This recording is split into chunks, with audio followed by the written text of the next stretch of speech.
All right, this craft definitely took on a mind of its own, and it took me down a bit of a rabbit hole, but I'm really happy with how it turned out. I almost gave up on it at one point, and I'm glad I didn't. So I started with just some blue painter's tape. Now, I had to cut, this was 1-inch tape, I had to cut it into fourths to get really thin tape. I know you can buy thinner painter's tape, I just don't feel like I would use it enough to justify the purchase, but maybe I would in the future.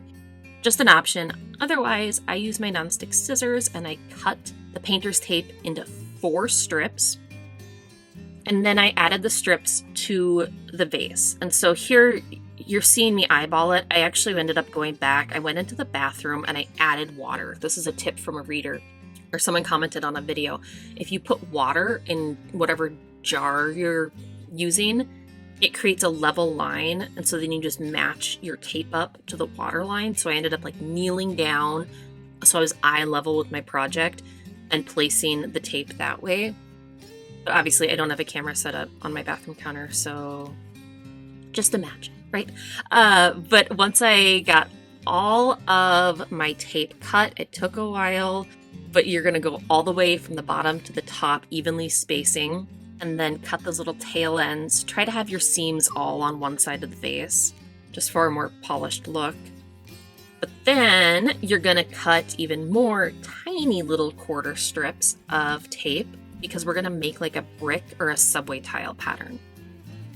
And so I found it easiest to do the top row and evenly space your tiny little pieces of tape all the way around the vase. And then that way you can just work your way down and just on the next row, place the tape midway between the 2 pieces of tape above it in a classic, brick or subway tile pattern. Okay, confession time. I've gone deep down into a very dark rabbit hole on the Justin Baldoni and Blake Lively drama. And so I definitely went into podcast world. I haven't been this obsessed with a celebrity trial since I think Johnny Depp and Amber Heard, which I watched the entire thing of. So that's my that's my big red flag, you guys. My big guilty pleasure is podcasts on celebrity dirt. I'm ashamed, but I'm not changing at this point in my life. So that's what I was watching while I was adding all of these rows of painter's tape. But then finally that was done, and I just grabbed a little foam pouncer brush and some enamelware glass specialty white paint. And I laid this paint on quite thick because I wanted it to have a little bit of texture to it.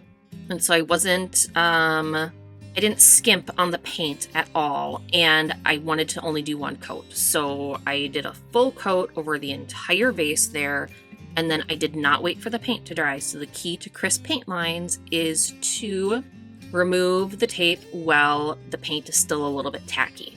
And so for this, I actually used my Cricut weeding tool to help lift up the edges of the paint.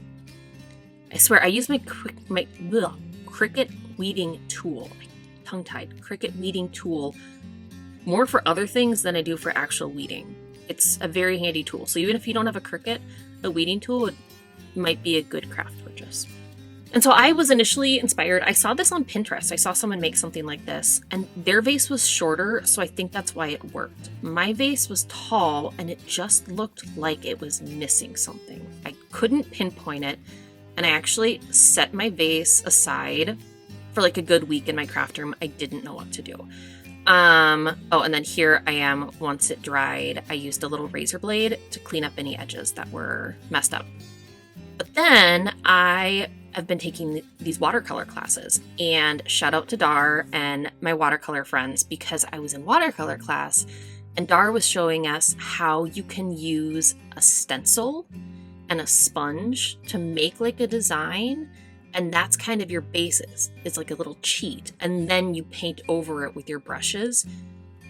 So that I was oh, I could stencil flowers on my vase. So that's what I did, only with acrylic craft paint. So I just grabbed a bunch of my deco art paints, whatever colors you like. And I use these little pouncer dauber things.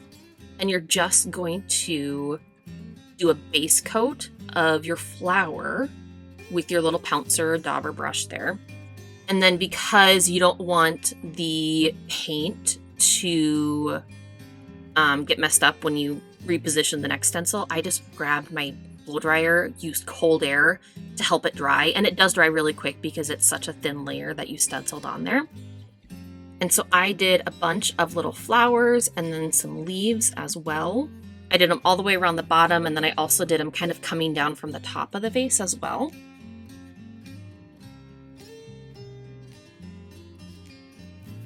So once I had all of my flowers stenciled on, then I came back and I filled in with a fine point paintbrush. So here's what I did. I did one tone on all of the areas that were stenciled. Then I did a different tone. So on the leaves, I did a lighter tone in all of the empty space left by the stencil. And then I used a paintbrush with a tiny little bit of the mid-tone, and I kind of blended it all together.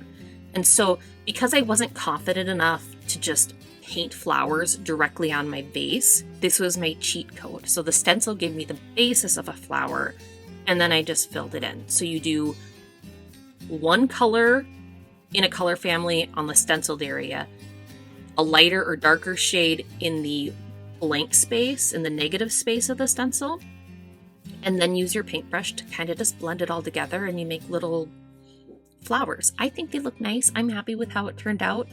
Please don't leave mean comments in the comment section if you don't like it. Just keep scrolling. This might not be the craft for you.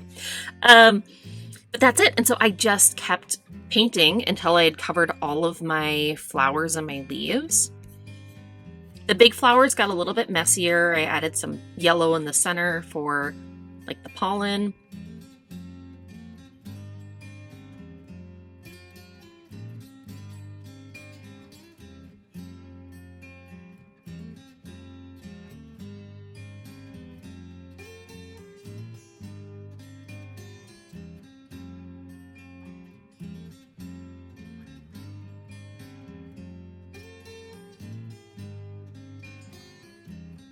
And then I went back and I realized there was just too much space between some of my flowers and leaves.